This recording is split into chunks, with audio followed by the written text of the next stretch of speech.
Assist, consult your doctor. RightMed, isang pangalan sa gamot na kailangan. Radyo Balagon ka ito. DZGB ngunyan. Anainot, pirming nanginginutan. Always number one. Always number one. DZGB 729 kHz. Enot sa Bareta. Enot sa Gabos.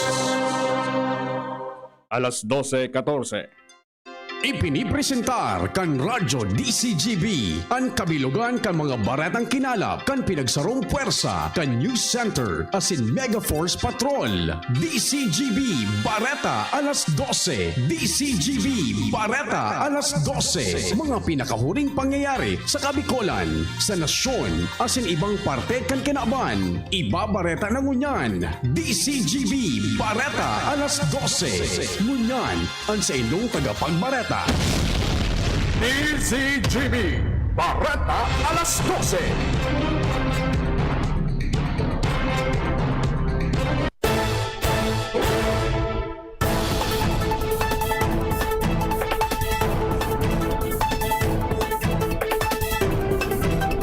Diyos marahay na pagkaudto sa Gabos mga tugang ini ng kabilugan kan mga baretang unya na pagkaaga digdi sa radyo DZGB. Ako po ang sinumaging tagapagbareta ko niya na pagkaudto. Ako po si Renz Luna. Sa pamayak mga darakulang bareta sa lado lokal, mga politiko padagustan pagposisyon para sa 2022 elections. 40 scholars ka na Bicol Party List tinawanan din toolkits. Sa lado nasyonal, lockdown ipapasunod sa mga habo pa magpabakuna kontra sa COVID-19. Magpaparehistro para sa 2022 elections pinag-insistir sa Kamara de Representantes. Bareta sa ibang nasyon, Australia na balde sa France dahil sa pagkansilar sa pagbakal ng submarine. Bareta sa lado in sports, Mrs. kan PBA player na ngaki na. Ngunyan sa mga bareta sa lado lokal. Ang baretang ini hatod sa Indukan. Paracetamol Biogesic sa sakit ng ulo at lagnat, piliin ang singgaling ng malakas na gamot at maingat magpagaling. Alagang Biogesic. Ingat! Mantang nagraranin ang panahon sa pagsumitir kan Certificate of Candidacy para sa masunod na eleksyon, narareparo na mas magiging mainit na politika sa Albay. Yan ang nagluwas kung saan ng ibang darakulang politiko may planong mag-uroron tanging masiguro na resinda magbarangaan siring man o magbaranggaan siring man. Mali kaya na nakulang gasto sa eleksyon. Kamawatan kang planong negosasyon na magkaigwan ng areglo ang mga darakulang politiko sa probinsya. Kunday magkaigwan ng kasunduan, sigurado na ang magabat na labanan lalo na sa kargong alkalde kan Legazpi City, gobernador asin vice gobernador kan probinsya, mantang posibleng madamay ang iba pang banwaan asin syudad sa Albay. Ini hatod sa Indukan. Bear Brand, tibay ngayon, tulong para sa matibay na bukas. 40 scholars hali sa probinsya kan Camarines Sur ang nakaresibin ng mga toolkits hali sa Bicol Party List as in Technical Education and Skills Development Authority o TESDA. Matapos kan sa idang training sa manline na courses, 15 digdi ang nagpairarom sa kursong dressmaking as in 25 nang nasa Automotive 1. Ang distribution ginibo sa PSO Hall, City Hall Compound, Nagasire. As in pinanginotan ni kan mga personalis kan Bicol. Kaibaan sina Provincial Director Mariglo Macabuhay, Sese, Glenda B. Kaguko kan TESDA Specialist Scholarship Focal, asin si June Mongoson, Metro Peso Head and School Administrator of City College of Naga. Obheto kan mga trainees na ini na matabangan asin may preparar ang mga scholars sa pagtrabaho ninda sa laog asin luwas ng nasyon. Katuwangan TESDA kan nasabing party list magpaparagos sponsoring na tabang sa iba pang probinsya sa rehiyon. Ang baretang hatod sa Indukan. Sprite, the #1 lemon lime refreshment, gawa para sa init. Dahil ibang masasabi kundi ang magpasalamat ang mga residentes kan barangay lalo na ang mga kababayan sa 3rd Distrito kan Albay kay Albay 3rd District Representative Didi Cabredo dahil sa padago sa pagtabang kay ni sa inda para mabago ang sendang pamumuhay sa tahaw kan pandemya kausa kan COVID-19. Inampay kan Women's Group matapos sa baging matrayumpo ang Taranuman Project kung saan sinda na ikinabang na sa mga produkto na nakuha ninda sa indang pagiging maygos asin nagkakaigwa na sinda nindugang na income siring man napaangat naman ang sa indang pamumuhay. Yan ang mga bareta sa lado lokal, masunod sa lado nasyonal. Pagkatapos kayo ni Bawat bawat Aray! may alaga kang maaasahan mula sa Unilever. Alagang nagbibigay ginhawa. Alagang maingat magpagaling. Alagang tumutulong magbigay ng proteksyon. Alagang naghahanap ng paraan para mas lalong maalagaan ang kalusugan ng bawat pamilyang Pilipino. Alagang tunay, alagang Pilipino. Unilab yan. If symptoms persist, consult your doctor. Ganito ba kainit yung araw mo? Grabe, ang init! Nakakatunaw. O ganito. Patapat naman na 3 electric fan, bro. Sobrang init! Kahit ano pang init yan, may refreshing drink na gawa para dyan. Sprite! Gawa sa natural lemon at lime flavors. At gawa para sa init. Sprite, the #1 lemon lime refreshment. Gawa para sa init. Chill with an ice-cold bottle of Sprite. Gawa para sa init.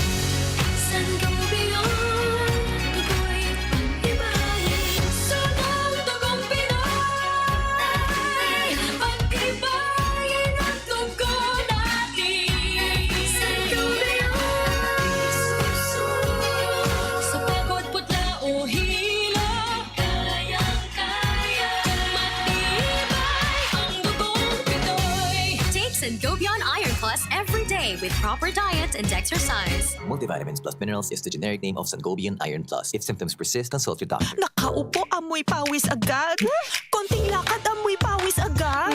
Sa summer init, ang bilis. Konting galaw, amoy pawis. Kailangan ng kontra, amoy pawis. Yan ang aming nais. Sa wakas, may New Downy kontra amoy pawis. Yan ang sagot sa summer bisis. Amoy ng pawis, huwag magtitiis. Pag New Downy kontra amoy pawis. Delikado at fresh ang damit dahil may 24 hours. Kontra amoy pawis. Based on technical testing and consumer agreement data. New Downy kontra amoy pawis. May 24-hour kontra amoy pawis protection. Downy, magbagong buhay na. I-Downy kontra kulob ang buong labada. Marami tayong mga kasanggang eksperto sa ating laban sa COVID-19. Ang mga eksperto na ito, ibinubuhos ang kanilang kaalaman, kadalubhasaan at oras upang tiyakin na ang ating kilos laban sa COVID-19 ay base sa siyensya at medisina at nakatuon sa lubos na benepisyo at kaligtasan ng lahat. Pakinggan natin sila dahil sila ang mga gabay natin tungo sa ligtas na katapusan ng pandemyang COVID-19. Sa impormasyon ay maging alisto, makinig sa ating mga eksperto. Sa araw, kahit anong oras ako magutom, umaga, tanghali, nandyan ka lagi, Nay. Kung ano ang kailangan kong kainin, inihahanda mo. Kapag gabi na at akala ko'y tulog ka na, konting iyak ko lang, gising agad. Napakasarap sa pakiramdam ng yakap mo. Idol kita, Nanay. Sa unang 6 months ni baby, breastfeeding lamang. Mula 6 months, bigyan din siya ng ibang angkop na pagkain, kasama ang gatas ni nanay. Isang paalala mula sa Department of Health Bicol Center for Health Development. Ina! Big moment ni Mommy! Nag-spin move sa may lukso! Big shot ang Big Milo pack sa grocery cart! No! Nakascore ng big savings! Save as much as 50 pesos sa new Milo Champion Sulit Pack. Big on milk and energy releasing nutrients! Kaya go big na sa new Milo Champion Sulit Packs. Buy big, save big. Price savings based on cost per gram savings at suggested retail price of Milo 1.2 kilograms versus Milo 300 gram pack. Buy big, save big with new Milo Champion Sulit Pack. Promo runs from January 1, 2021 to April 30, 2022 for DOH FDA CFR permit number 1470 series of 2020. Ang Bicolano, oragon maghigos, kaya sarong lakas banat sa malain-laing hilang. Rexidol Forte, lakas banat sa baga. Kulugkan payo, kulugkan hawak, asin kalintura. Sa Oragon, Rexidol Forte, lakas banat sa aba. Unilab yan. Paracetamol caffeine is the generic name of Rexidol Forte. If symptoms persist, consult your doctor. Be, harani na ang laralaugan. Ready ka na? Bako lang ready, doble ready. Kaya ta? Doble kaya ma. Kulitaan bagong Bear Brand, may doble tibay. Sigurado na may tibay resistensya. Ngonyan, igwang tibay kan hawak. Tanganing tabangan sang kayanon kabos. Dapat matibay ka tabi, ha? Doble tibay ma. Bagong Bear Brand, tibay ngonyan. Tabang tanganing matibay ang futuro. Doble tibay refers to tibay katawan with 100% vitamin D, calcium, and protein, and tibay resistensya nutrients with 100% vitamin C, iron, and zinc, together with 3 balanced meals. It has more nutrients versus previous formulation. This product is not suitable for infant feeding and is not a breast milk substitute. Sangobion Multivitamins Plus Minerals is the generic name of Sangobion Iron Plus. If symptoms persist, consult your doctor. DZGB Bareta alas 12. Padalos kita sa mga bareta ngunyan sa mga bareta sa lado nasyonal. Tinawarin doon kan Department of Interior and Local Government o DILG ang duwang siba ng quarantine sa mga hapo magpa-swab test sa iraram kan granular lockdown. Sigun kay DILG Secretary Eduardo Año, nabako ini padusa dahil susog ini sa leya sa regulasyon na ipinapautob ninda sa mga lugar na nakapairaram sa granular lockdown. Silabi niyang kunday matugot ang mga pasyente o close contact na magpa-test dapat sindang mag-quarantine para day maglako panhelang. Nagapilarman si Año sa mga residenteng sakop kang granular lockdown na magsunod sa health protocols para day na mapalawig pa ang lockdown. Baretang ini hatod sa Indukan. Downy, magbagong buhay na. I-Downy kontra kulob ang buong labada. At ang pangmarhay para maaraman na epekto kan pinapatod ng bagong quarantine system o alert level scheme sigun sa Department of Health. Sinabi ni Health Undersecretary Maria Rosario Vergere na pinaglalooman na duwa sa tulong simana pa mamamatayan ng epekto kan new alert level scheme kung saan pinararam sa alert level 4 ang Metro Manila. Sagun kay Vergere, minapon pa sana ng implementasyon kay ni sa NCR kaya pinaglalooman ng improvement sa bilangan kaso ng COVID-19 matapos ang duwa sa tulong simana. Teraron kan alert level scheme, sinabi ni Vergere na apuera sa pagpapautob kang granular lockdown. Nagkapirang lockdown man ay pinautob arog kan active case finding, intensive tracing of contact, testing as in immediate isolation. Hatod sa Indukan. Multivitamins Enervon C Bit-Bit Bottle. More immunity. Ngayon, mas handy. Nagsumitir ng propwestong layan sa rong miyembro kan Kamara de Representante na may kamuotan at tunawo na ang kontrobersyal na procurement services kan Department of Budget and Management o PSDBM. Sinabi ni Cagayan de Oro Representative Rufus Rodriguez sa sayang House Bill No. 10222 ang mga pono kan ibang ahensya na pugol ngunyan kan PSDBM ibabalyo sa Bureau of Treasury. Sinabi niyang garong nawaranan mandato kan PSDBM kan may pasaran RA 9184 ang Government Procurement Reform Act. Dagdag pa ni Rodriguez na mga maapektaran na empleyado babayadan kan sendang separation ng retirement benefits sigun sa nakapalaman sa mga leyes. Sigun pa sa bill ng mga ahensya ng gobyerno na dapat maghanap asin magbakal kan sendang mga kinakaipuan na supply. Paliwanag ni Rodriguez na pag naging sarong ley, may sarong taon na transition period para sa pagkondukta ng inventaryo kan PSDBM sa mga nabakal nindang supply pero dahil na sindato togoto na magbakal pa. Sa hearing kan Senate Blue Ribbon Committee, may nagkaperang senador ang nagsabi man na dapat ng rumpagoon ang PSDBM siring kan Philippine International Trading Corporation o PITC. Ang PSDBM ang nagbakal ng bilyon-bilyong pesos na kantidad ng COVID-19 supply para sa Department of Health na pinagtutubudan na overpriced. Inaprobaran kan Kamara de Representantes and House Resolution No. 2231 na may kamawatan na palawigon ng voters registration sa 2022 election. Ini maski pa nagkapirang beses na nanindogan ng Commission on Elections o COMELEC na sa Setyembre 30 na sana ang deadline para sa voters registration. Sa sesyon kan plenaryo, pinag-adapt kan resolusyon na naghahagad sa COMELEC na palawigon sa Oktubre 31 ang pagpaparehistro kan mga bagong botante sa nasyon asin mga OFW sa abroad. Kamawotan kan resolusyon na maiwasan ng massive voter disenfranchisement asin tanganing matawanan ng pagkakataon ng iba pang mga Pilipinong apektado kan lockdown na makapagrehistro. Mantang ang COMELEC nanindogan man na dai papalawigon ng voter registration maski kadakol ang mga pangapodan dai dai pinagtatakutan na maapektaran ang sendang preparasyon para sa eleksyon sa masunod na taon.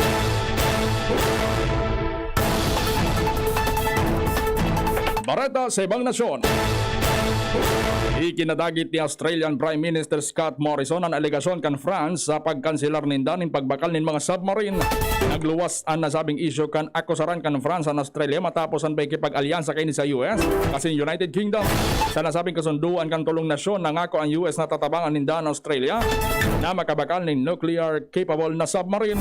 Dalandig din nadagit si French President Emmanuel Macron asin pigrekolan mga ambassador kay di na nakadestino sa Australia asin Washington. Nagkaigwa ng kasunduan ng France asin Australia na mabakal ng $36.5 billion US na kantidad din mga submarine kay ito pang 2016. Paliwanag man ni Australian Finance Minister Simon Birmingham na naging bukas sinda sa France asin sa katunayan inabisuan ninda ang mga ini bago ang paikipagkasundo sa US asin UK. Bareta sa lado ng sport. Opisyal ng mga magurang sina Barangay Ginebra Jean King Arvin Tolentino asin ang agom kaining si Brandy Kramer. Sinabi ni Tolentino na namundagnan sindang salit na anghel. Siyan sinabi na sinda maugmanin marhay na may akin na sinda ni Brandy. Tugang ni dating PBA player Doug Kramer na aguman ni Cheska Garcia. Si Tolentino nasa Bacolor, Pampanga para sa 2021 PBA Philippine Cup.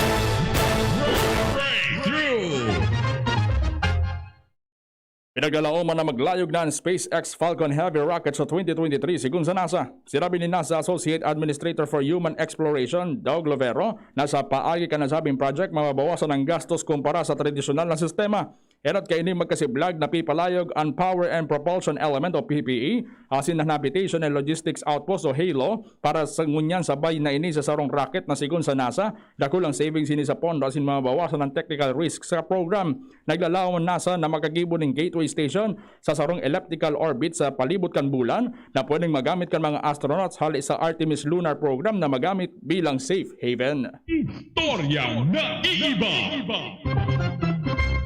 Sarong 46 anyos na lalaki sa China ang inapod na folding man dahil sa ibang klaseng kondisyon sa taludtod ang milagrong natawanan ng remedy kan mga medical experts sa China. Nadayag ni si Liu Hua na may ankylosing spondylitis kan sa 18 anyos.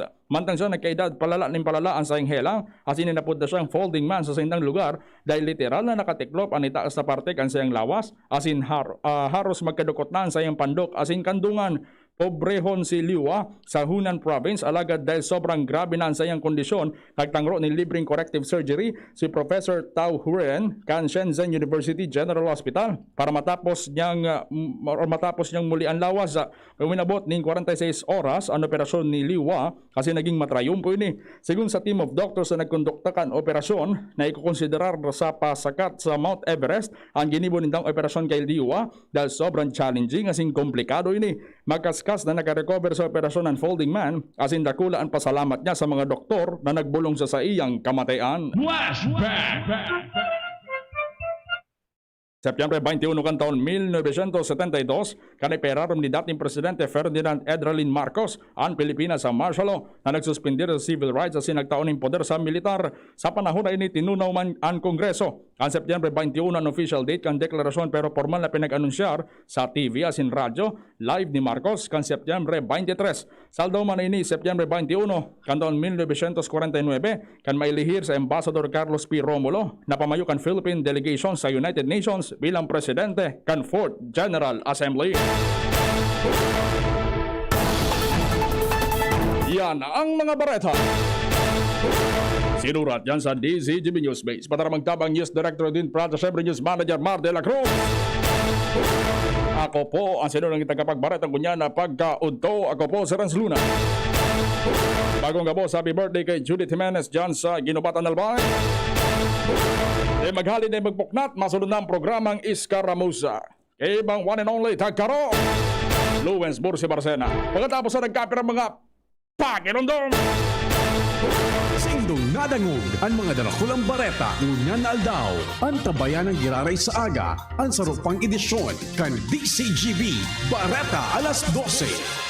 Abangan ang masunod na programa. Ang daming ganaps. Gusto ko pa sanang mag-exercise. Pero nang hihina. Magki-drama, pero pagod na. hinahatak pababa ng sakit at pagod. Mag-Enervon everyday. May tulong sa more immunity plus more energy. Para sa mga simpleng saya, 650 SRP lang. With proper